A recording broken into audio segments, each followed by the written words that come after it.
बिस्मिल्लाहिर्रहमानिर्रहीम। अच्छा, आज जो लेक्चर है लास्ट लेक्चर है हमारा कोर्स। फिर इसके बाद हमारा ये कोर्स जो है वो ख़त्म हो जाएगा। और इस लेक्चर में हम बेसिकली डिस्क्रीट प्रोबेबिलिटी डिस्ट्रीब्यूशन ही को डिस्कस करेंगे जो हम लास्ट लेक्चर में हमने एंड किया था। और इसके अलावा जो स्पेशल केसेस थे ना डिस्क्रीट प्रोबेबिलिटी डिस्ट्रीब्यूशन में, ठीक है, उसको भी हम देखेंगे। सबनी में जो भी केसेस है। अच्छा, अब दोबारा एक दफ़ा जी डिस्क्रीट रैंडम वेरिएबल्स और डिस्क्रीट प्रोबेबिलिटी डिस्ट्रीब्यूशन जो है, डिस्क्रीट प्रोबेबिलिटी डिस्ट्रीब्यूशन जो है वो basically it involves discrete random variables. और डिस्क्रीट रैंडम वेरिएबल्स क्या थे? फाइनाइट नंबर ऑफ वैल्यूज या काउंटेबल नंबर ऑफ वैल्यूज जो है वो इट टेक्स। जो डिस्क्रीट रैंडम वेरिएबल्स है it takes finite or countable number of values, certain और फिक्स्ड वैल्यूज। तो ये लास्ट लेक्चर में भी हमने देखा था कि डिफरेंट हमने टेबल की फॉर्म में ग्राफिकल रिप्रेजेंटेशन देखी थी। अब हम यहाँ पे इक्वेशंस की फॉर्म में देखेंगे। सो जो प्रोबेबिलिटी डिस्ट्रीब्यूशन को लिखने के तीन तरीके हैं, एक टेबल की फॉर्म में, टेबुलर फॉर्म में, graphical representation in the form of graph, या फिर इक्वेशंस की फॉर्म में हम लिख सकते हैं। जैसे लास्ट लेक्चर में हमने वो कॉइन फ्लिपिंग वाली एग्जांपल देखी थी जिसमें हमने डिस्क्रीट आरवीज रैंडम वेरिएबल, जिसमें हमने एक्स को क्या किया था, एक्स जो लिया था डिस्क्रीट रैंडम वेरिएबल लिया था for the event that we get a tail at any flip. जो 3 टेल्स के लिए हमने वो केस स्टडी की थी, उसमें हमने टेबुलर फॉर्म देखी थी कि ये टेबुलर फॉर्म में ये हमारे पास रिजल्ट आया था उस एग्जांपल का। और ग्राफिकल रिप्रेजेंटेशन हमने उसकी देखी थी कि ग्राफिकली हमने उसको रिप्रेजेंट किया था। अब हम इसकी थर्ड जो है वो इक्वेशन की फॉर्म में देखेंगे कि in the form of equation हम जो है ये जो कॉइन जो फ्लिप किया है इक्वेशन की फॉर्म में हम उसको किस तरह लिख सकते हैं। अब वही एग्जांपल है, आपने अगर वो पिछला लेक्चर देखोगे जब एग्जांपल सॉल्व कर रहे होगे, अब उसका वो थर्ड वे है, थर्ड मेथड है, उसको हमने कैसे करना है। तो उसी एग्जांपल को हमने थर्ड मेथड से करना है। तो हमने इक्वेशन की फॉर्म में लिखना है, ये हमारा फंक्शन था P X is equal to X. So X जो था मेरा क्या था, इट इज़ बेसिकली वो रैंडम वेरिएबल था जो कि नंबर ऑफ टेल्स को रिप्रेजेंट कर रहा था ओब्टेन्ड इन 3 फ्लिप्स। वो एक्स एक दफ़ा 0 लिया था कि कोई टेल हमें नहीं मिली तीनों फ्लिप्स में, एक्स एक दफ़ा 1 लिया था कि एक टेल मिली है तीनों फ्लिप्स में, एक्स इज इक्वल टू 2 लिया था तो 2 टेल्स मिली हैं हमें 3 फ्लिप्स में, और एक्स इज इक्वल टू 3 लिया था कि हमें 3 टेल्स मिली हैं तीनों फ्लिप में, कोई हेड नहीं मिला। तो अब उसी एग्जांपल को ग्राफिकल रिप्रेजेंटेशन कैसे उसकी करनी है। अब जो मेरे पास स्मॉल एक्स था, मैंने लास्ट एग्जांपल में बताया भी था कि जो एक्स है वो 0, 1, 2 और 3 था, वही एग्जांपल है। अब वही चीज जब आपने सॉल्व कर ली ना, उसको बस सिंपल इक्वेशन की फॉर्म में लिखना है, वो सॉल्व हो गया। इक्वेशन की फॉर्म में आप कैसे लिखोगे? अब x सबसे पहले लिखोगे, ये प्रोबेबिलिटी है, ठीक है, और ये वो condition of getting tails in 3 flips.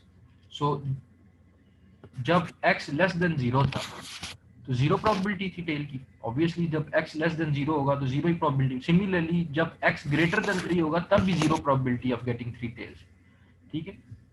Obviously coin 3 दफा फ्लिप हो रहा है, x 3 हो या x लेस देन 0 हो तो वो 0 ही प्रोबेबिलिटी आएगी।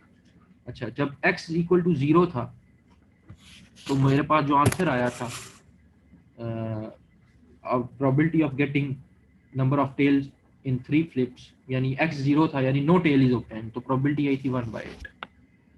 वही एग्जांपल है, जब x इक्वल टू 1 था तो प्रोबेबिलिटी आई थी 3/8, जब x इक्वल टू 2 था तब भी 3/8, और x इक्वल टू 3 था 1/8, और 3 से ग्रेटर होगा तो 0 और लेस देन 0 होगा तब भी 0। ये वही चीज़ है, वही एग्जांपल जब सॉल्व कर रहे होगे उसको इस इक्वेशन की फॉर्म में इस तरह आपने रिप्रेजेंट कर देना।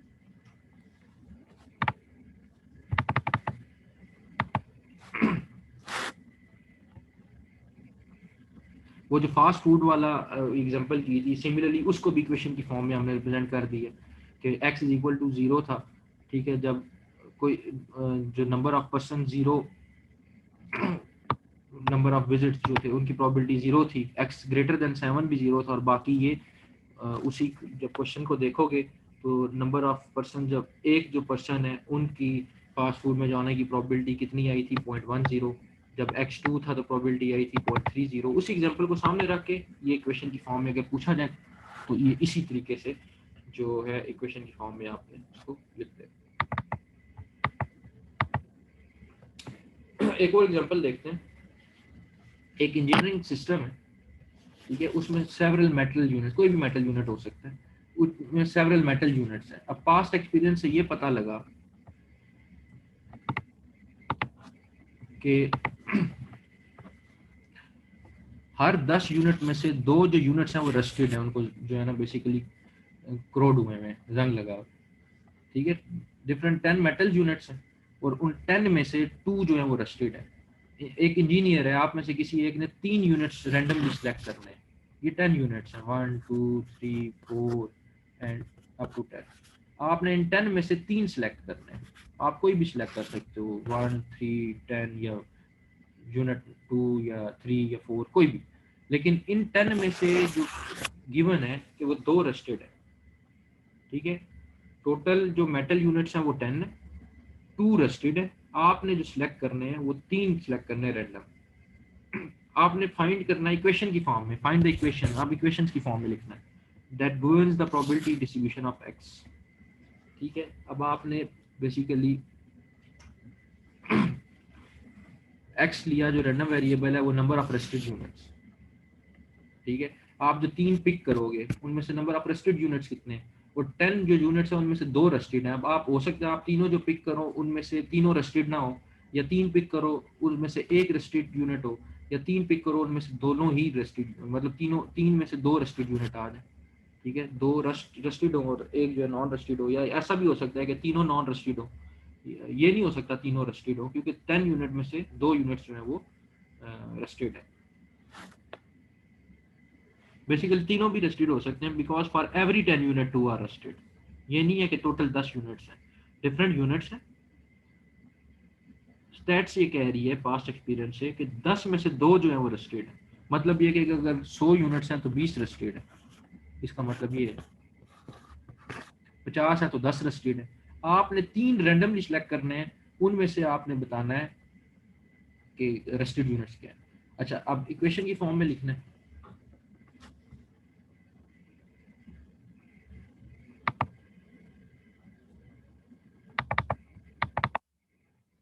सबसे पहले क्योंकि आप 3 सिलेक्ट कर रहे हो, सबसे पहले आपने लिंग्विस्टिकली आपने इसको बता देना है कि आर, आप नोटेशन जो आप यूज करोगे वो क्या है। लेट्स सपोज आप जो नोटेशन यूज कर रहे हो आर, आप कह रहे हो कि आर एक इवेंट है that selected unit is rested.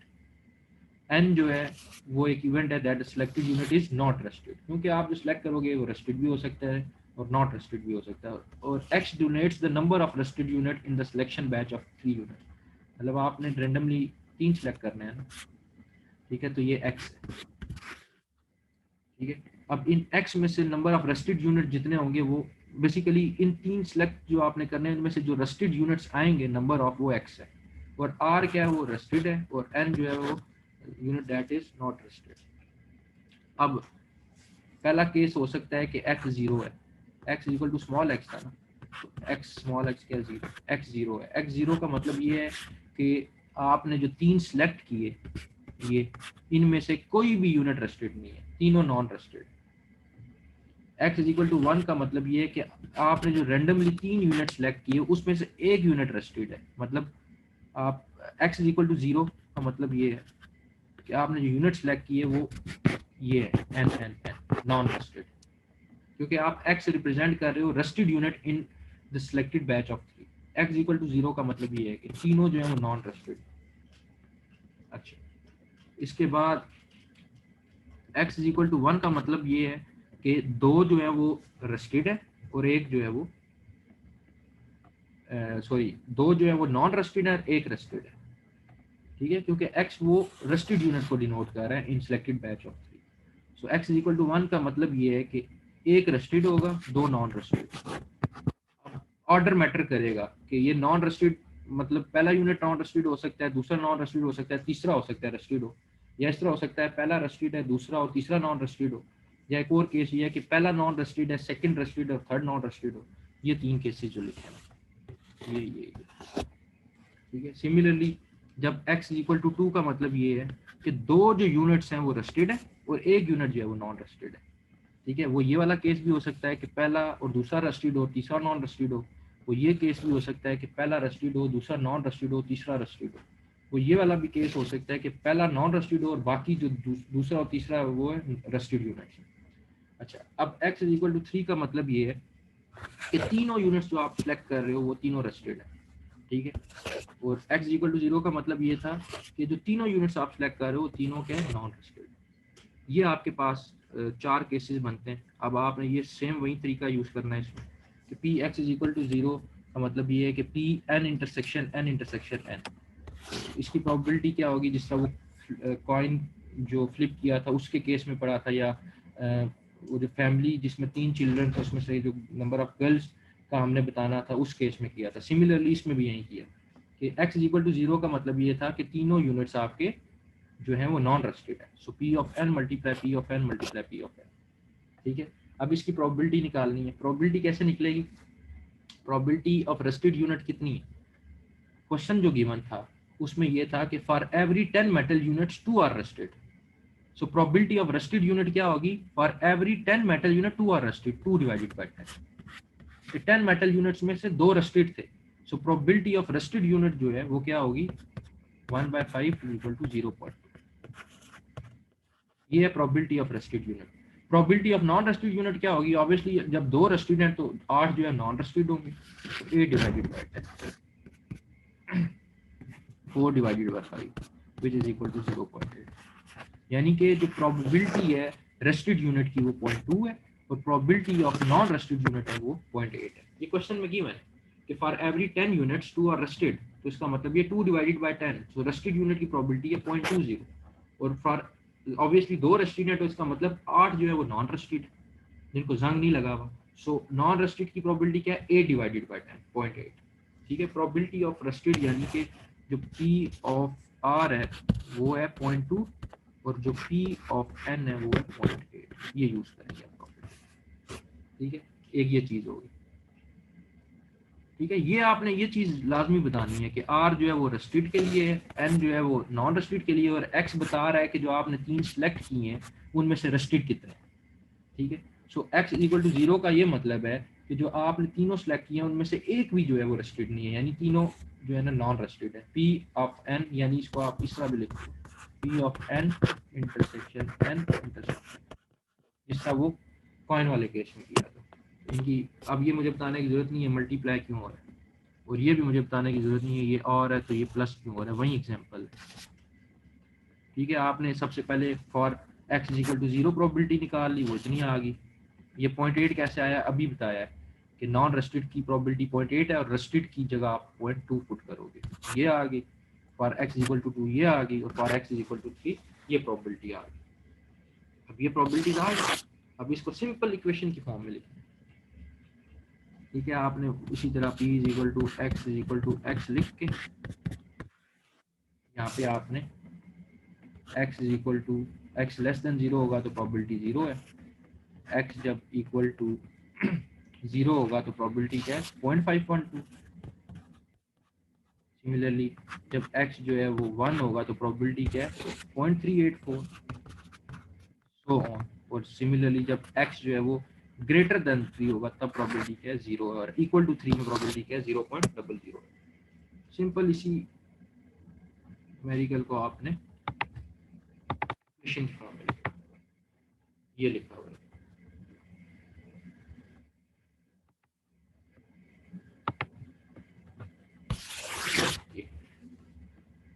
तो हमने प्रोबेबिलिटी डिस्ट्रीब्यूशन को मैथमेटिकली एक्सप्रेस करना था इस क्वेश्चन में, तो ये वो मैथमेटिकली मैंने इसको एक्सप्रेस कर।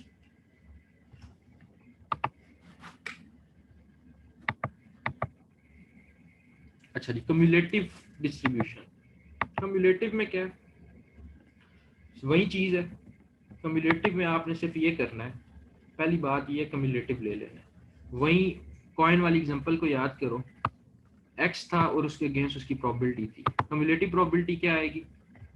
उसी तरीके से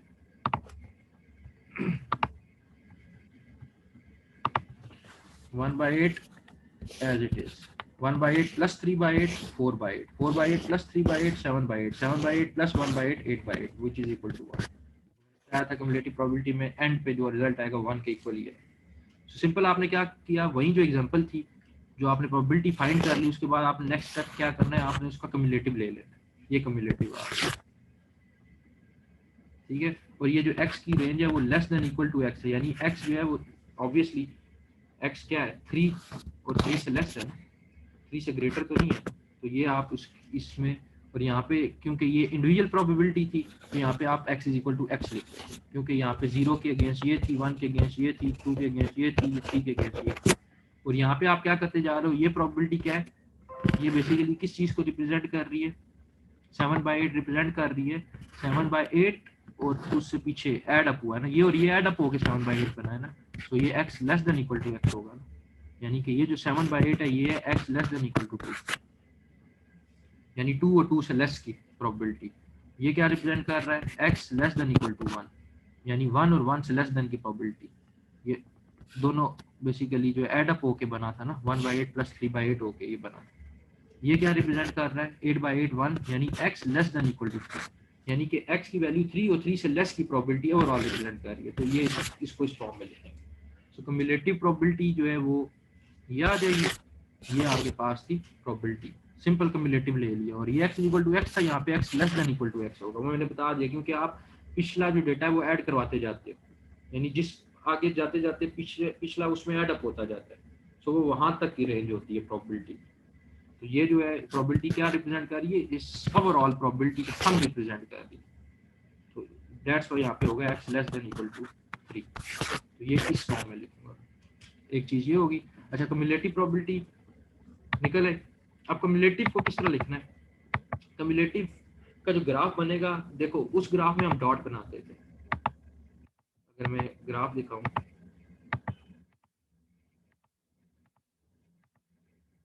ये डॉट प्लॉट, कम्युलेटिव में आपने इस तरह रिप्रेजेंट करना है कि आपने डॉट ही लगाने हैं बेसिकली, लेकिन डॉट के साथ आगे ये एक्सटेंशन भी लगानी है, ठीक है। क्योंकि अब देखो जो आपका आंसर आया था कि जब आपकी जो वैल्यू थी 0 थी, आपकी प्रोबेबिलिटी 0 ही आई थी, तो उसको आपने 0 पे डॉट लगा के आगे 1 तक ले जाना है, ठीक है। कम्युलेटिव में बता रहा हूँ कि वो रिप्रेजेंट करता है ओवरऑल डेटा।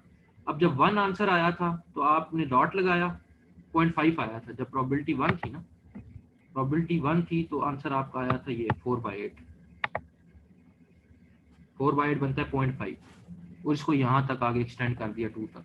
जब प्रोबेबिलिटी 2 थी तो आपका आंसर आया था जो भी, डॉट लगाया आगे एक्सटेंड कर दिया। जब प्रोबेबिलिटी 3 था डॉट लगाया, अब आगे एक्सटेंड नहीं करूंगा, क्यों, क्योंकि मेरी रेंज 3 तक, क्योंकि मेरी जो बेसिकली जो डोमेन थी वो 3 तक ही थी, क्योंकि मैंने 3 मेटल यूनिट सेलेक्ट किए थे, आगे नहीं किए। तो ये डॉट यहाँ पे एंड कर दूंगा और 0 के जो इस साइड पे सिंपल लाइन लगाऊंगा, ठीक है। तो ये तरीका है प्रोबेबिलिटी डिस्ट्रीब्यूशन का, कम्युलेटिव प्रोबेबिलिटी डिस्ट्रीब्यूशन का। आप सिर्फ डॉट नहीं लगाने, आपने इसमें डॉट लगा के साथ ये एक्सटेंड भी करना है आगे तक, ये लाइन एक्सटेंड भी करनी है, ये लाइन एक्सटेंड भी करनी है, ये लाइन यहाँ तक है, ठीक है।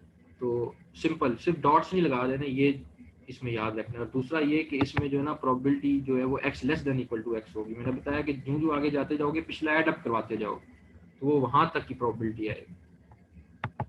इसके अलावा मैथमेटिकली जब लिखना है इसको, तो मैथमेटिकली हमने जब सिंपल कम्युलेटिव को सिंपल फ्रीक्वेंसी को लिखा था तो उसमें हमने x इज इक्वल टू, ये देखो यहाँ पे रेंज नहीं थी, यहाँ पे एग्जैक्टली क्योंकि x इज इक्वल टू 0 था ना, अभी मैंने बताया, और x इज इक्वल टू 1 था, x इज इक्वल टू 2 था। अब कम्युलेटिव में क्या है होगा, कम्युलेटिव में क्योंकि आप ऐड अप करते जा रहे हो, वहां पे क्या था x is equal to 0, x is equal to 1, यहाँ पे क्योंकि x is less than equal to जो भी था n, लेट्स सपोज कर लो, sorry small x capital x। तो यहाँ पे देखो जो जब x लेस देन 0 होगा तो प्रोबेबिलिटी 0 आई थी, जब x greater than equal to 3 था तो प्रोबेबिलिटी 1 आई थी। बेसिकली यहाँ पे ये x less than equal to 3 होगा,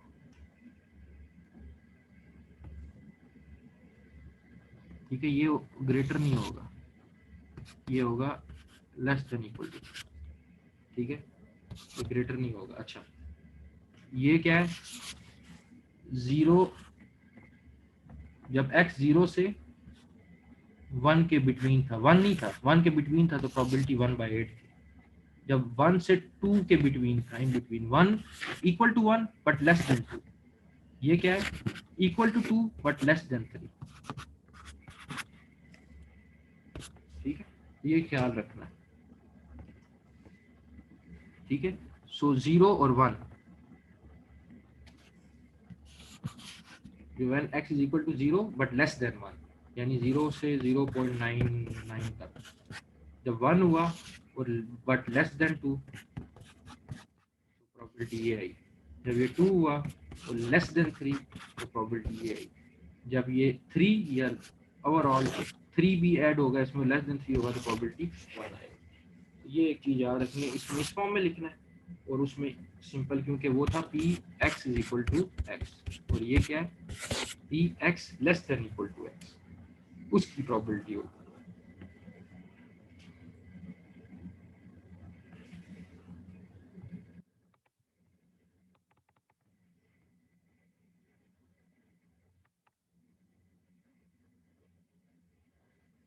अगर हमें कम्युलेटिव प्रोबेबिलिटी डिस्ट्रीब्यूशन जो है वो बेसिकली ये पीछे भी मेंशन है कि ये जो P X less than equal to X है ये सेम है जैसे एफ ऑफ एक्स होता है।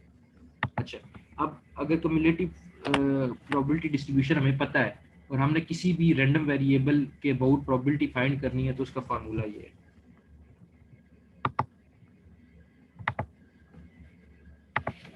जैसे एक्स जो था वो 1 से 2 के बिटवीन था ना, ठीक है, और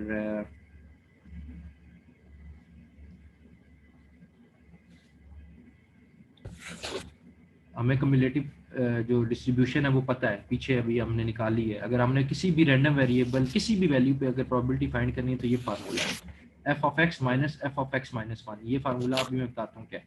और ये P of X is equal to X किसके इक्वल होता है, एफ ऑफ एक्स के इक्वल होता है।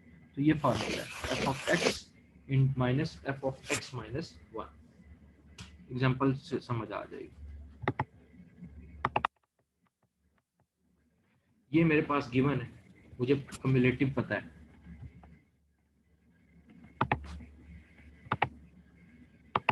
ठीक है, ये कम्युलेटिव डिस्ट्रीब्यूशन मुझे दे दी गई है और मुझे कहा गया कि 20 वैल्यू पे रैंडम वेरिएबल जो है अगर 20 है तो प्रोबेबिलिटी बताओ।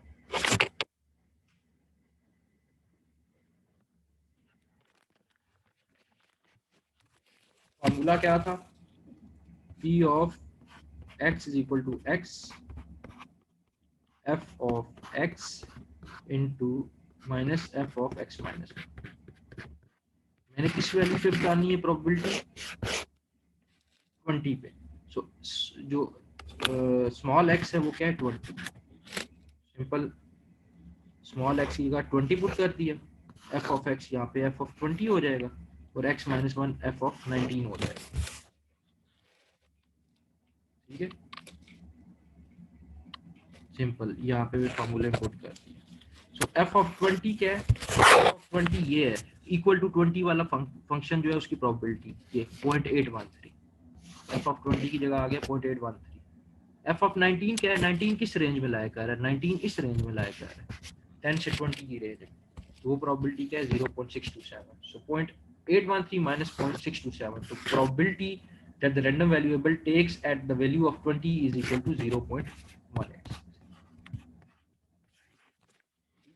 सिंपल फार्मूला यूज किया, F of x minus F of x minus 1। ठीक है, अब एफ ऑफ एक्स 20 पे फाइंड करना था, 20 किस रेंज में आ रहा है, इस रेंज में आ रहा है, 0.813 इसकी जगह। ये था F of x minus 1, x का 20 माइनस 1 19, एफ ऑफ 19 किस रेंज में आ रहा है, 19 इस रेंज में आ रहा है, तो 0.813 माइनस 0.627, तो आंसर आ गया 0.1686।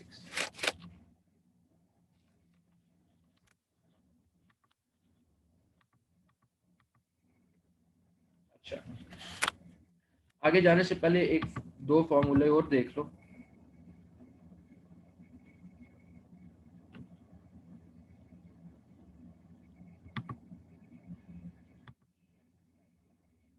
ये यहाँ पे एक ही फॉर्म में आप स्मॉल एक्स की फॉर्म में कंफ्यूज हो जाओगे, उसकी फॉर्म में लिख के बता देता हूँ कि ये वही फार्मूला है जो भी बताया है। यहाँ पे उसने स्मॉल एक्स को ए से रिप्लेस कर दिया है, मतलब ये वही फार्मूला है, P of X is equal to small X is equal to F of x minus F of x minus. अच्छा, अब आपने ये तो एग्जैक्ट इक्वल टू उसके फाइंड करनी थी ना। अगर x ग्रेटर देन x हो, स्मॉल x हो, इसी को मैं x की फॉर्म में लिखता हूँ। मतलब अगर आपको वो कहे कि जो है रैंडम वेरिएबल ग्रेटर देन 20 पे फाइंड करो, उसमें अभी इसने पूछा था ना कि इक्वल टू 20 पे फाइंड करो, अभी एग्जांपल में अगर वो कहे ग्रेटर देन 20 जो रैंडम वेरिएबल जो है उस पे आपने बतानी है प्रोबेबिलिटी, तो उसका फार्मूला क्या है, 1 minus F of X, simple ये फार्मूला है, 1 माइनस एफ ऑफ एक्स। अगर वो कहे कि इन बिटवीन फाइंड करो, 10 से 20 के दरमियान फाइंड करो, तो फार्मूला क्या है, पी ऑफ लेट्स सपोज ये स्मॉल एक्स है, ये स्मॉल वाई है, इन बिटवीन फाइंड करना है F of Y minus F of X. Simple आपने ये करना है, मतलब वो कहता है कि 10 और 20 के दरमियान फाइंड करो, ये x 10 है और y 20 है, तो आपने क्या करना है, F of 20 minus F of 10। ये फार्मूला याद रखना है, ठीक है। ये उसने ए बी की फॉर्म में लिखा है, मैंने स्मॉल एक्स और वाई की फॉर्म में लिख दिया, एक ही बात है। ये तीन फार्मूला जो है ना पता होना चाहिए। एग्जांपल करते हैं, मजीद समझ आ जाएगी।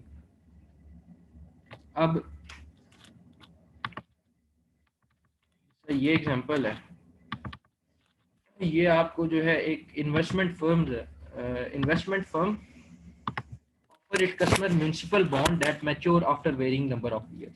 अच्छा, अब आप में से अगर कोई लेट्स सपोज बॉन्ड के रिलेटेड किसी को इन्फॉर्मेशन है, बॉन्ड जो खरीदते हैं हम बैंक से, मैच्योर बॉन्ड का क्या मतलब होता है कि बेसिकली जब बॉन्ड खरीदे जाते हैं ना, लेट्स सपोज एक कंपनी है, बॉन्ड क्यों खरीदे जाते हैं, कंपनी है उसको लेट्स सपोज 100 रुपीज़ की ज़रूरत है, कंपनी क्या करेगी, ऐसे बॉन्ड निकालेगी, 10 बॉन्ड लेट्स सपोज कंपनी ने निकाल लिए, हर बॉन्ड की कीमत है 10 रुपये, कंपनी ने 10-10 रुपए के ना ऐसे बॉन्ड निकाली और आवाम को जो है लोगों को कहा कि आप हमसे बॉन्ड खरीदें, हम जो है ना फिर पर्क्स देंगे डिफरेंट, क्योंकि कंपनी को 100 रुपए की जरूरत है। कंपनी ने ना 10-10 रुपए में बॉन्ड बेच दिया 10 लोगों को, हो सकता है कि बंदा खरीद ले, समझाने के लिए 10-10 रुपए के बॉन्ड बेच दिए, 100 रुपये आ गया कंपनी के पास। फिर कंपनी जो मर्जी करे, कंपनी ने कहा जी कि 2 साल बाद मैं ये आपको आपका 100 रुपया आपको वापस कर दूंगा, ठीक है। तो इसके साथ साथ कंपनी ने कहा मैं आपको इंटरेस्ट दूंगा, हर साल मैं आपको 10 रुपये इंटरेस्ट दूंगा फिक्स, लेट्स सपोज दूसरे साल भी 10, मतलब एक साल गुजरेगा 10 रुपये आपको मिलेंगे, अगले साल गुजरेगा 10 रुपये और मिलेंगे, और जो ही 2 साल पूरे होंगे आपको वो 100 रुपये आपका वापस मिल जाएगा। तो ये जो 2 साल है ना, ये मैच्योरिटी है बॉन्ड की, ठीक है। तो ये बॉन्ड, ये जो लिखा हुआ है ना, that mature after varying number of year, bond की मैच्योरिटी से मुराद है जो आपने कंपनी को पैसा दे के बॉन्ड खरीदा है, वो कितने अरसे बाद आपको वो पैसा कंपनी वापस करेगी या वो बैंक आपको पैसा वापस करेगा, वो होता है बॉन्ड की मैच्योरिटी। और इसके अलावा वो इंटरेस्ट है ये जो आपको मिल रहा है, ठीक है, ये उसके बॉन्ड की मैच्योरिटी। अब इसको समझो कि एक इन्वेस्टमेंट फर्म है, उसने कस्टमर को म्युनिसिपल बॉन्ड ऑफर किए that mature after varying number of year. वो मैच्योर कब होंगे, वही बात कि मैच्योर से मुराद क्या है, बॉन्ड मैच्योर होता है तो आपको आपकी अमाउंट वापस मिल जाएगी, ईयर्स नहीं बताया गया, वो प्रोबेबिलिटी की फॉर्म में बताया गया है कि इतने साल बाद वो बॉन्ड मैच्योर होगा। अब ये कम्युलेटिव डिस्ट्रीब्यूशन गिवन है, इसमें जो टी है वो क्या है, ये number of years to maturity है कि कितने साल बाद बॉन्ड मैच्योर होगा। अगर आपने बॉन्ड खरीदा और number of year less than 1 है, यानी 1 साल से कम अरसे में 0% प्रोबेबिलिटी है कि बॉन्ड मैच्योर होगा, 0 प्रोबेबिलिटी। 1 से 3 यानी अगर 1 ईयर से लेके 3 less than 3 equal to 1 but less than 3, यानी जो नंबर ऑफ ईयर हैं वो equal to is greater less than 3 but greater than equal to 1, उसमें 0.25 प्रोबेबिलिटी है कि वो बॉन्ड मैच्योर हो जाएगा। अब समझ आ गई ना मैच्योर क्या होता है। अब टी जो है वो लेस देन 5 है but greater than equal to 3 है, तो 0.50 प्रोबेबिलिटी है कि वो बॉन्ड मैच्योर होगा। अगर जो नंबर ऑफ ईयर है वो लेस देन 7 है but greater than equal to 5 है तो 0.75 प्रोबेबिलिटी है कि वो बॉन्ड मैच्योर होगा। और अगर नंबर ऑफ ईयर जो है वो ग्रेटर देन इक्वल टू 7 है तो 1 प्रोबेबिलिटी यानी 100% जो है ना वो बॉन्ड मैच्योर होगा। यानी कि जो maturity number of year to maturity है वो गिवन है हमें, ठीक है। और फाइंड क्या करना है, P T is equal to 5, ठीक है। अब ये बेसिकली क्या है, ये वही चीज है, P X is equal to X. Probability बतानी है कि एग्जैक्टली जब 5 साल होंगे प्रोबेबिलिटी क्या है बॉन्ड के मैच्योर होने की। पहला क्वेश्चन ये है, तो सिंपल ये P X is equal to X की फॉर्म में था ना कि F of x minus F of x minus 1, ठीक है। अब टी इज इक्वल टू 5 है, यहाँ पे उसने टी की फॉर्म में लिख दिया तो हम भी टी की फॉर्म में लिख लेते, यहाँ पे टी आ गया। अच्छा, अब एक्स क्या है, यहाँ पे ये 5 है तो यहाँ पे ये F of 5 minus F of 5 minus 1 यानी F of 4। So F of 5 कहाँ पे लाया कर रहा है, एफ ऑफ 5 ये टी इज इक्वल टू 5 ये 0.75 minus F of 4, F of 4 किस रेंज में, यहाँ पे। यानी कि पहले क्वेश्चन में आपने सिंपल क्या करना है, 0.75 माइनस 0.5 इज इक्वल टू 0.25, यानी कि 0.25 जो है ना प्रोबेबिलिटी है कि जो बॉन्ड है वो एग्जैक्टली जब 5 साल होंगे वो मैच्योर होगा। यानी कि एग्जैक्टली 5 ईयर आफ्टर जो है ना बॉन्ड का मैच्योरिटी की जो प्रोबेबिलिटी है वो 0.25 है। सिंपल वही फॉर्मूला यूज किया। सेकंड जो है उसमें उसने पूछा हुआ है कि पी जो है ना टी ग्रेटर देन 3, अगर 3 साल से ज्यादा हो जाए टाइम तो तब क्या प्रोबेबिलिटी है बॉन्ड के मैच्योर होने की। तो ये वही फॉर्मूला यहाँ पे यूज होगा कि पी ऑफ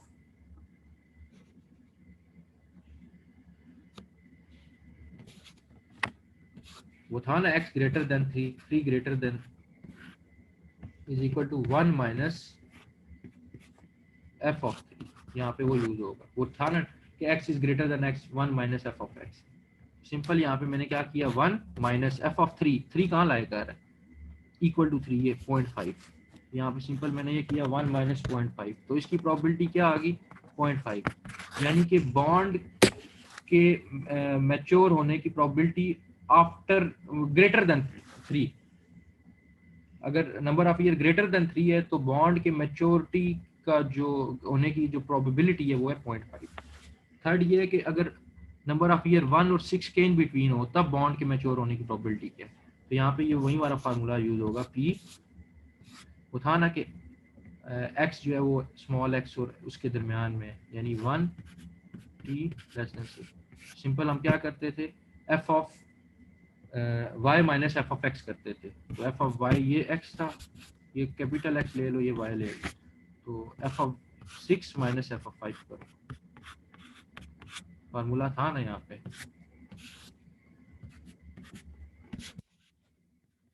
ये फार्मूला था F of Y minus F of X, वही फार्मूला यूज कर दिया मैंने। वाई 6 है, एफ 5 है, एफ ऑफ 6 कहाँ लाए कर रहा है, यहाँ पे लाए कर रहा है 0.75 माइनस एफ ऑफ 5 का कहाँ पे लाया कर रहा है,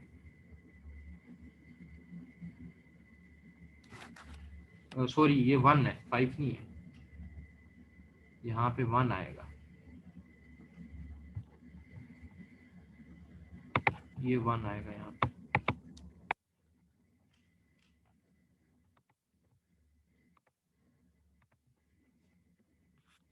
ठीक है, एफ ऑफ 6 कहाँ पे लाया कर रहा है 0.75 माइनस 1 कहाँ पे लाया कर रहा है एग्जैक्टली 1, ये 0.25, ये लेस देन 1 है, ये नहीं आएगा, इक्वल टू 1 ये वाला है 0.25, उसकी प्रोबेबिलिटी क्या है 0.5। सिंपल ये करना था, वो 3 अगर आपको फार्मूला याद है सिंपल फार्मूला पुट करना है,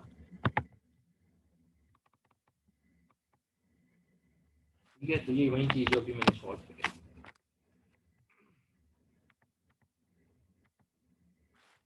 अच्छा जी, उसके बाद है बायनोमियल प्रोबेबिलिटी डिस्ट्रीब्यूशन।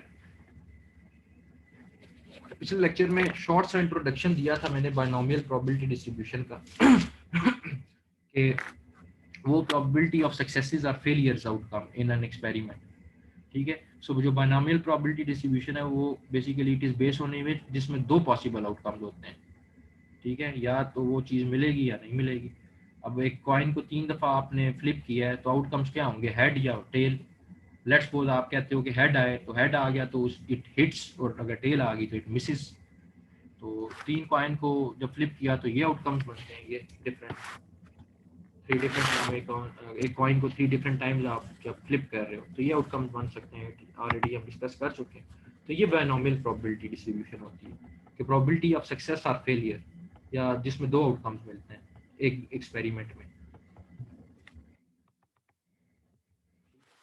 अब ये वही पिछली एग्जांपल है कि एक आउटकम है तीनों हेड आए, यानी नंबर ऑफ हेड्स कितने हैं, 3। क्योंकि मैं यहाँ पे देख रहा हूँ एक कॉइन को 3 दफ़ा फ्लिप किया गया है, आउटकम्स हेड्स या टेल आएंगे। Possible outcomes of coin flip 3 times, 3 दफ़ा हेड आ सकता है। हेड हेड टेल आया तो नंबर ऑफ हेड्स कितने आए, 2। टेल हेड हेड में नंबर ऑफ हेड्स 2 2 2 2 2 एंड 1 1 1 0। अब एक्स क्या है कि ये 3 क्या क्या मतलब है कि नंबर ऑफ हेड्स 3 कितनी दफ़ा है, फ्रीक्वेंसी 1 एक दफ़ा। एक ऐसा सिनेरियो है जिसमें नंबर ऑफ हेड जो है 3 दफ़ा है, वो यही वाला सिनेरियो। 2 का मतलब ये है कि कितनी फ्रीक्वेंसी है उसकी कि नंबर ऑफ हेड्स 2 दफ़ा आए हैं। ये केस, ये वाला केस, ये वाला केस, 3, सो 3 फ्रीक्वेंसी है इसकी। सिमिलरली नंबर ऑफ हेड एक कितनी दफ़ा आया है, ये वाला केस, ये वाला केस और ये वाला केस, उसकी फ्रीक्वेंसी 3 है। 0 का मतलब ये है कि नंबर ऑफ हेड कितनी दफ़ा आया ही नहीं है, एक भी दफ़ा नहीं आया। तो ये वाला केस ऐसा है जिसमें नंबर ऑफ हेड एक भी दफ़ा नहीं आया, तो इसकी फ्रीक्वेंसी होगी 1। वही चीज़ है, this is binomial probability distribution. अच्छा, ये अब इसका आपको बेसिकली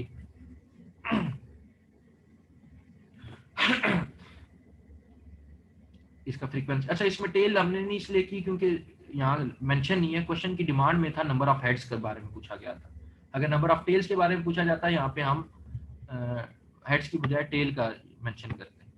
क्वेश्चन में बेसिकली अगर पूछा जाएगा तो वो नंबर ऑफ हेड्स के बारे में पूछा जाएगा, तब ये वाला सिनेरियो बनेगा। अगर वो टेल्स के बारे में पूछता है तो फिर टेल्स का आपने यहाँ पे करना है।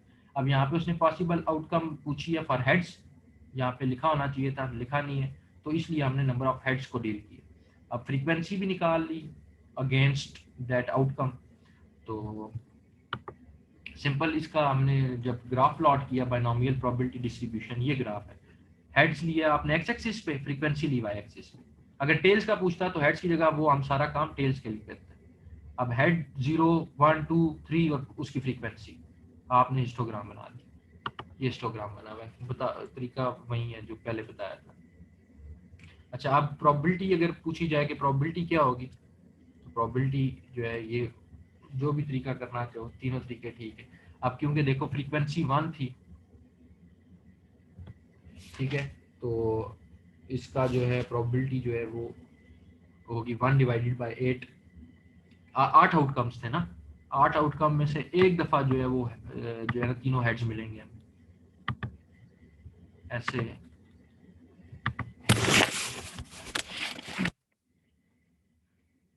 मतलब इस प्रोबेबिलिटी किस तरह आती है, टोटल फ्रीक्वेंसी को सम कर लो, ये बनती है 8।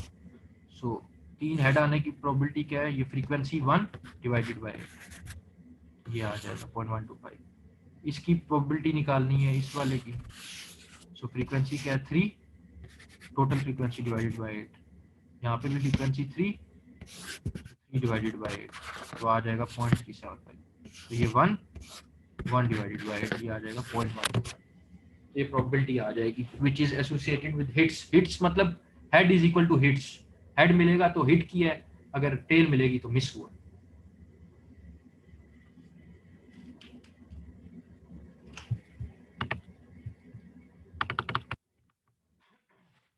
अब ये जो है ये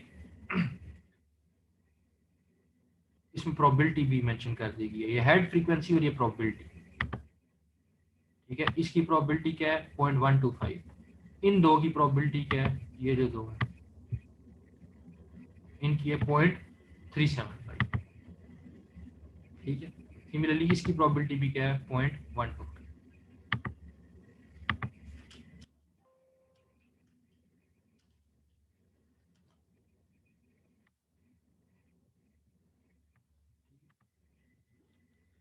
ये उसके साथ प्रोबेबिलिटी मेंशन कर दी। अब आते हैं जी बायनोमियल प्रोबेबिलिटी फाइंड करने का तरीका क्या है। क्वेश्चन आ गया जी बायनोमियल प्रोबेबिलिटी बतानी है। ये फार्मूला बायनोमियल प्रोबेबिलिटी फाइंड करने का जो है वो ये है, P of X equal to N factorial divide by X factorial N minus X, यहाँ पे फैक्टोरियल आएगा साथ, N minus X factorial, factorial नीचे गया हुआ है ये, ठीक है, X factorial N minus X factorial into P power X one minus P N power N minus X. अब ये क्या चीज़ है, अब इसमें जो x है, लेट्स फॉर एग्जांपल से बताता हूँ। अब बताना है जी probability of wins in 3 plays. आप में से आपकी टीम है यूनिवर्सिटी में, 3 क्रिकेट के मैच खेले, मैच 1, मैच 2, मैच 3, प्रोबेबिलिटी बतानी है ऑफ विंस इन 3 प्लेस। अब ये जो p है स्मॉल p है प्रोबेबिलिटी ऑफ विन, ठीक है, ये small p probability of win. अब n जो है capital N, number of place कितने गेम आपने उसमें बेसिकली खेली हैं। अब कैपिटल X क्या है, number of wins in 3 play,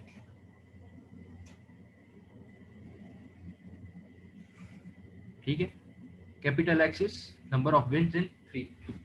अब ये जिस तरह ये X है, ये number of wins in 3 play, कि आपने जो 3 गेम्स खेली हैं उनमें आप कितने में विनर रहे, वो कैपिटल X बताएगा। ये जो N है, ये वाला N, ये नंबर ऑफ प्लेस बताएगा, कितनी आप गेम्स खेल रहे हो, ठीक है। और इसके अलावा ये P क्या है, ये प्रोबेबिलिटी ऑफ विन बताएगी कि कितनी प्रोबेबिलिटी है जीतने की उन गेम, ठीक है।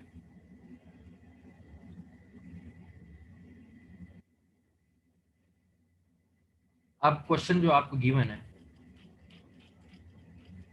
Probability of win in 3 play बतानी है आपको। प्रोबेबिलिटी गिवन है विन की 0.5, यानी ये P आपको गिवन है 0.5 0.2, ये स्मॉल p गिवन है प्रोबेबिलिटी ऑफ विन, यानी कि ये प्रोबेबिलिटी बताएगा इवेंट की, जो भी इवेंट गिवन होगा 0.2। ये n जो है नंबर ऑफ प्लेज है, ये स्मॉल n यहाँ पे, ये n नंबर ऑफ प्लेज है, तो probability of win in 3 plays, तो n क्या होगा 3, क्योंकि नंबर ऑफ प्लेज कितने हैं 3, और जो x है वो number of wins in 3 play है, वो आपको बता दिया जाएगा। अब जिस तरह इस क्वेश्चन में मैंने फाइंड करना है P X is equal to 2, यहाँ पे जो स्मॉल x है वो क्या है 2, कि जो 2 number of wins in 3 play, जो 3 गेम्स है उनमें से 2 जो है नंबर ऑफ विन्स है। सो ये फार्मूला यूज किया, n क्या था, number of places 3 factorial divided by small x क्या है 2 फैक्टोरियल, यानी number of wins in 3 places वो 2 है, ये गिवन है x is equal to 2। 3 minus 2 probability given है 0.2, सिंपल आपने इसमें फार्मूला में वैल्यूज पुट की, आपकी जो प्रोबेबिलिटी है of 2 number of wins in 3 play वो कितनी है 0.096। सिमिलरली बाकी चीजें फाइंड कर लेंगे, P X is equal to 1 find करना है, इसमें स्मॉल एक्स क्या है, ये 1 स्मॉल एक्स है, एन वही होगा 3, नंबर ऑफ जो गेम्स आप खेल रहे हो 3 है, प्रोबेबिलिटी वो गिवन है आपको क्वेश्चन में 0.2। सिंपल उसी तरह आपने वो पुट करना है, यहाँ पे सिर्फ आपने चेंज क्या करना है, चेंज ये करना है कि आपका ये 3 फैक्टोरियल की जगह यहाँ पे आ जाएगा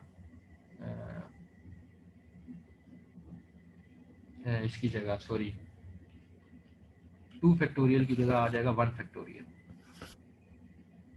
ये वही रहेगा 0.2, स्मॉल एक्स चेंज हो जाएगा, ये बस पैरामीटर्स पता होने चाहिए।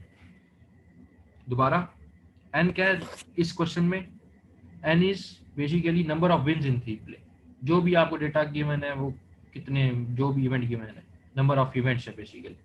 x क्या है आपका, x जो है वो क्या होगा number of wins in 3 places, ये गिवन है, p of x is equal to 2, ये स्मॉल x 2 है, 1 है, यहाँ पे 0 है। सिंपल आपने फार्मूला यूज किया और आपने एंड पे आपने फिर ये ग्राफ भी बनाना है, bar graph, number of wins x axis पे, प्रोबेबिलिटी y एक्सिस, ठीक है। जब p of x is equal to 0, जो भी आंसर आएगा वो ये बार ग्राफ यहाँ बना लिया, x इक्वल 1 का, ये जो है 0.096 ये इसका बना हुआ है। So number of wins in 3 players, जो भी पूछा जाएगा, अगर यहाँ पे तीनों पूछे जाएंगे तो तीनों का बना देंगे, एक पूछा जाएगा तो सिंपल से ये वाला बना दें। अब यहाँ पे जो है ना इसकी ज़रूरत नहीं है, ये जो क्वेश्चन है ना इसमें ये नहीं पूछा गया तो ये ज़रूरत नहीं है, बस ये यहाँ से यहाँ तक बराबर।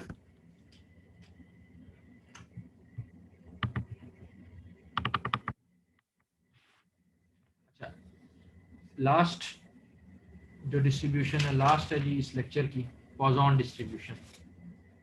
अब ये बेसिकली डिस्क्रीट डिस्ट्रीब्यूशन है दोनों, पॉज़ॉन भी और बाइनोमियल भी।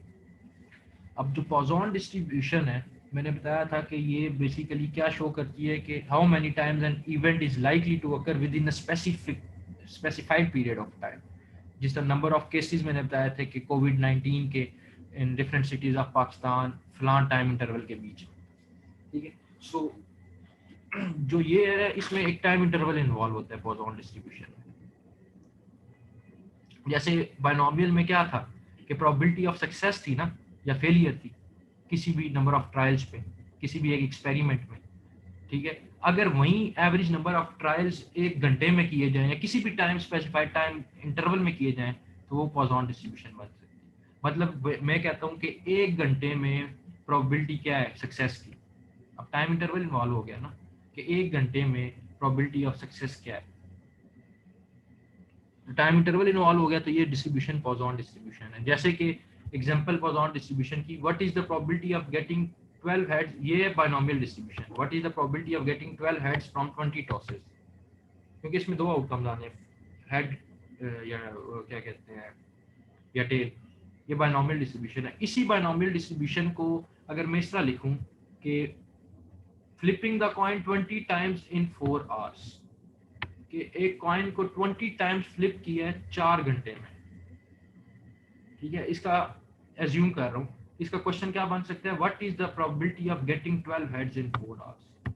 देखो टाइम इंटरवल आ गया कि 12 हेड 4 घंटे में आने की प्रोबेबिलिटी क्या है, या फिर what is the probability of getting 3 heads per hour, कि एक टास्क करूंगा एक घंटे में 3 दफा हेड आने की प्रोबेबिलिटी क्या है, एक टास्क करूंगा एक 4 घंटे में 12 दफा हेड आने की प्रोबेबिलिटी क्या है। सिंपल, एक स्पेसिफाइड पीरियड ऑफ टाइम में कोई चीज पूछी जा रही है तो वो पॉज़ॉन डिस्ट्रीब्यूशन है। अब बाइनोमियल में देखो टाइम इंटरवल इन्वॉल्व नहीं था, उसमें था कि probability of getting 12 heads from 20 tosses.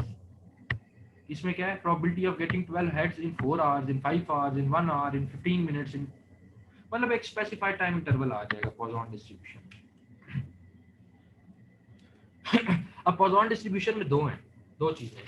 अब पॉज़ॉन डिस्ट्रीब्यूशन में टाइम इंटरवल की इन्वॉल्वमेंट भी हो सकती है, स्पेस की इन्वॉल्वमेंट भी हो सकती है।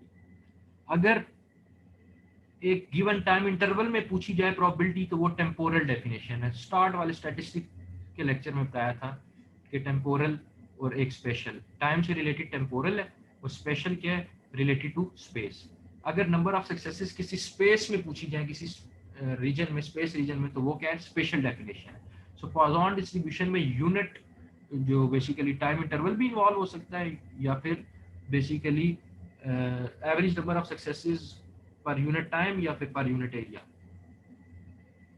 ठीक है। सो टाइम इंटरवल या स्पेस इंटरवल दोनों हो सकते हैं। अगर टाइम इंटरवल होगा तो टेम्पोरल है, टेम्पोरल पॉज़ॉन डिस्ट्रीब्यूशन, अगर स्पेस इंटरवल है तो वो स्पेशल टाइम डिस्ट्रीब्यूशन है। जैसे कि example, what is the probability that 3 customers arrive at McDonald drive through in every 5 minute, ठीक है। हर 5 मिनट बाद क्या प्रोबेबिलिटी है कि 3 कस्टमर जो हैं वो मैकडॉनल्ड ड्राइव थ्रू से गुजरेंगे या अराइव करेंगे।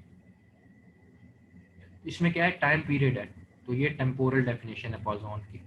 What is the probability that less than 50 cars arrive at a toll road booth in a 2 hours interval, ये भी टेम्पोरल डेफिनेशन है। Probability that at least 10 people arrive at hospital emergency room each night, ठीक है। What is the probability less than 5 accident occur on M2, अब ये spatial definition है कि less than 5 accident occurs on M2 every week. तो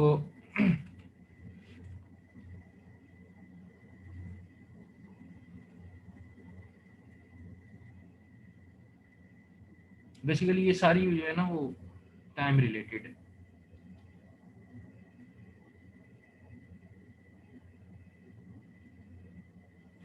इस तरह मैं कह दूं स्पेस रिलेटेड ये है कि मैं ये कह दूं कि इस्लामाबाद का जो सेक्शन है, ठीक है, कोई भी एक रोड है, उस 1 किलोमीटर पैच में कितनी जो है जो क्या कहते हैं गाड़ियां गुजरेंगी उस 1 किलोमीटर पैच, या उस 1 किलोमीटर पैच में कितने जो है ना नंबर ऑफ एक्सीडेंट होंगे, तो वो रिलेटेड टू स्पेस है। ठीक है, स्पेशल भी हो सकता है और टेम्पोरल भी हो सकता है। ये जिस तरह ये आ गया, ठीक है, वो टाइम रिलेटेड थी, ये स्पेस रिलेटेड है। How many fatigue cracks can be found on every 2 feet of long steel bar, के क्रैक्स स्टील बार जो 2 फीट लॉन्ग है, कितने फैटिग क्रैक्स आ सकते हैं उस पर। How many corrosion spot can we find every square yard of large metal surface, एक large metal surface में हर स्क्वायर यार्ड पे कितने क्रोजन स्पॉट्स आ सकते हैं।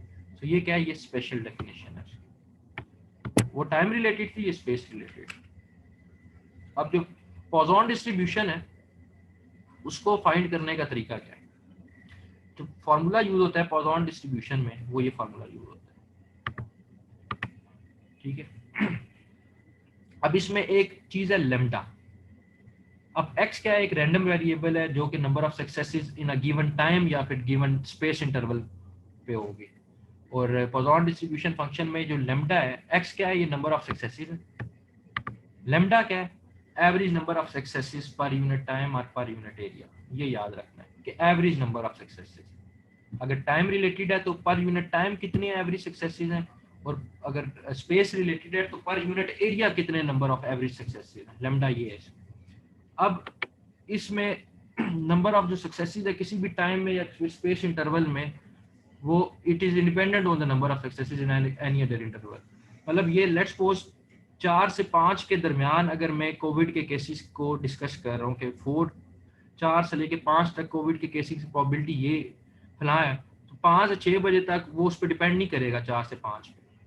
तो जो नंबर ऑफ सक्सेसेस हैं किसी भी टाइम इंटरवल में, मैं कहता हूँ कि 4 से 5 के दरमियान कितने नंबर ऑफ हेड्स आएंगे जब एक कॉइन फ्लिप करूंगा, और 5 से 6 के दरमियान कितने हेड्स आएंगे। सो जो 5 से 6 के दरमियान जो नंबर ऑफ हेड्स हैं, उनको 4 से 5 के दौरान जितने नंबर ऑफ हेड्स आ रहे हैं वो उसको क्या कहते हैं, उस पर डिपेंड नहीं करेंगे, दोनों इंडिपेंडेंट इवेंट्स हैं।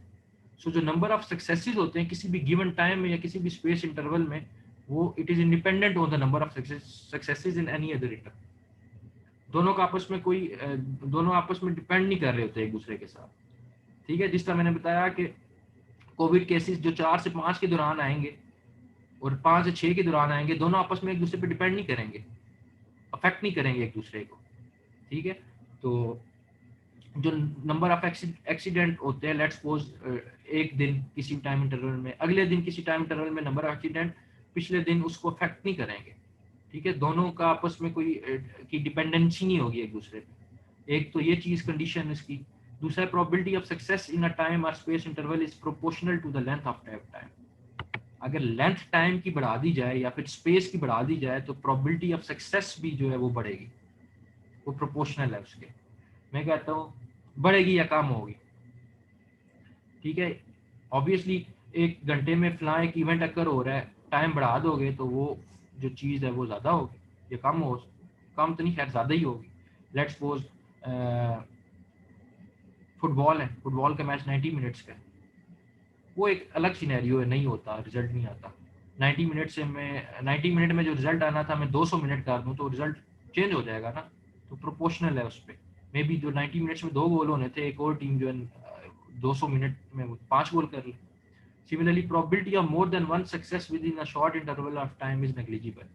अगर टाइम इंटरवल बहुत शॉर्ट है, ये स्पेस जो है यूनिट स्पेस वो बहुत शॉर्ट है, तो उसकी probability more than one success की नेग्लिजिबल हो जाती है।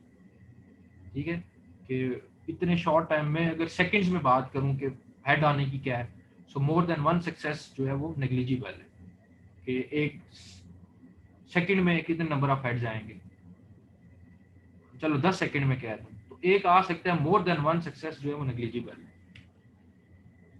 एग्जाम्पल है पॉजॉन डिस्ट्रीब्यूशन से related. Between 11 AM and 10 and Noon each day, 11 से 12 बजे तक दिन को, a certain bank receive 60 customers per hour. एक बैंक में 1 घंटे में 60 कस्टमर्स आते हैं। अब ये क्या है, टाइम रिलेटेड, यानी कि टेम्पोरल डेफिनेशन है ये।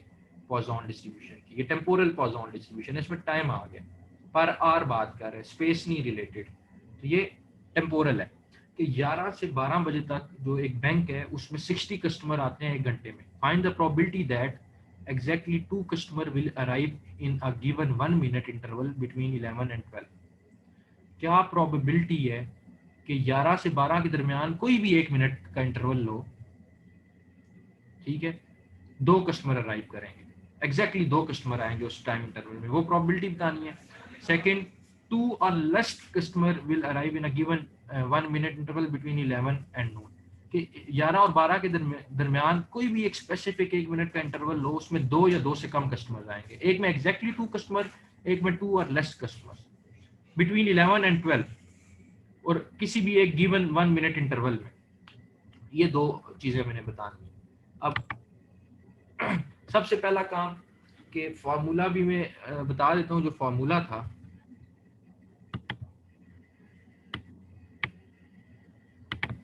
फार्मूला ये था P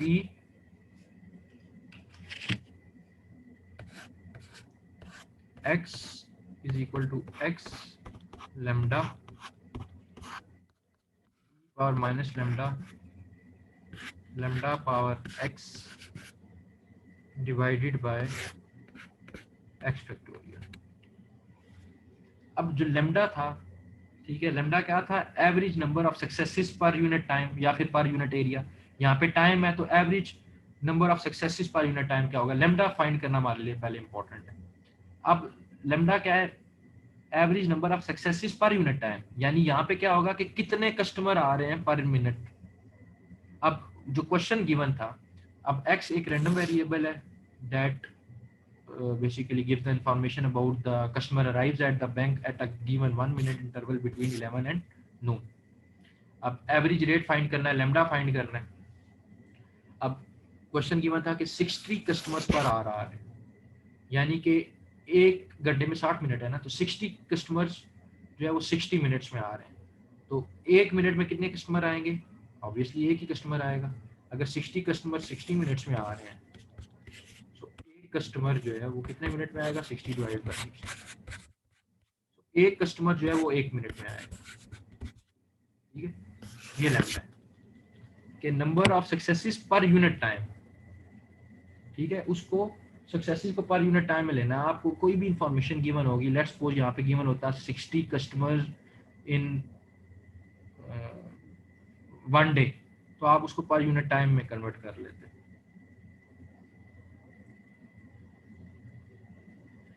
ठीक है, क्योंकि मैंने 1 मिनट इंटरवल में बताना है उससे कि कितने एग्जैक्टली कस्टमर जो है उसकी प्रोबेबिलिटी बतानी है, तो इसलिए इसको मैंने 1 कस्टमर पर 1 मिनट इंटरवल निकाला है, क्योंकि क्वेश्चन में गिवन था कि बिटवीन 11 एंड 12 एग्जैक्टली क्या प्रोबेबिलिटी है कि 2 कस्टमर अराइव करेंगे एक गिवन 1 मिनट इंटरवल में बिटवीन 11 एंड 12। 11 और 12 के दरमियान कोई एक मिनट इंटरवल लिया, उसमें 2 कस्टमर एग्जैक्टली अराइव करने की प्रोबेबिलिटी है।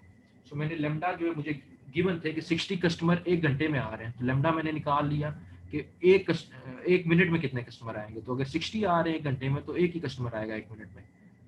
ये चेंज भी हो सकता था, खैर 60 कस्टमर पर आ रहे हैं, मुझे 1 मिनट इंटरवल में चाहिए थे, क्योंकि मैंने 1 मिनट इंटरवल के दरमियान वो प्रोबेबिलिटी बतानी है, तो 1 कस्टमर पर 1 मिनट, सो मेरा लैम्डा जो होगा वो इक्वल टू 1 होगा।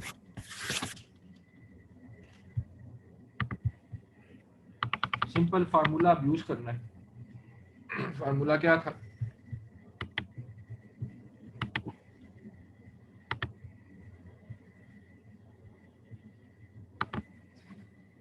फार्मूला ये था P of x is equal to x e की power minus lambda into lambda power x divided by x। अब e की पावर माइनस लैम्डा, लैम्डा आया था मेरा 1 customer per 1 minute, so lambda is equal to 1, so 1 आ गया lambda की जगह, लैम्डा 1 की पावर x, ठीक है। x क्या है कि क्वेश्चन पहला क्वेश्चन था कि जो है एग्जैक्टली 2 कस्टमर जो है वो अराइव करेंगे, तो x मेरा 2 होगा, ये 2 होगा, कि उस पहले क्वेश्चन की कंडीशन ये थी कि एग्जैक्टली 2 कस्टमर अराइव करने की प्रोबेबिलिटी क्या है। So, मेरा जो स्मॉल एक्स है वो 2 के इक्वल होगा, divided by 2 factorial. So 0.1839 is the probability of arriving exactly 2 customer in a given 1 minute interval between 11 and 12। दूसरा क्वेश्चन ये था कि 2 या 2 से लेस आने की प्रोबेबिलिटी है कि what is the probability of arriving of 2 or less than 2 customer. तो उसके लिए आपको अलग अलग ऐड करना पड़ेगा। मतलब 2 या 2 से लेस, या तो एक केस है कि कोई भी कस्टमर अराइव ना करे, या एक केस है कि एक कस्टमर अराइव करे, या एक केस है कि 2 कस्टमर अराइव करें। क्योंकि क्वेश्चन गिवन था 2 और लेस देन 2, अगर गिवन होता 1 और लेस देन 1 तो फिर ये 2 ऐड होते, ये ना ऐड होता। अब 2 और लेस का मतलब ये है कि या कोई भी नहीं अराइव करेगा, या एक आएगा या 2 आएगा, तीनों को ऐड कर दिया। इसमें अलग फार्मूला लगाया, इसका अलग फार्मूला लगाया और इसका अलग फार्मूला लगाया। फार्मूला यही है, सिर्फ ये जो है चेंज क्या होगा, x की वैल्यू चेंज होगी। इसमें x की वैल्यू, स्मॉल x की वैल्यू 0 होगी, इसमें स्मॉल x की वैल्यू 1 होगी, और इसमें स्मॉल x की वैल्यू 2 होगी। सिंपल, आपने लेमडा 1 ही रहेगा इस क्वेश्चन में, सिर्फ x की वैल्यू चेंज होगी, और e जो है वो 2.718 होता है।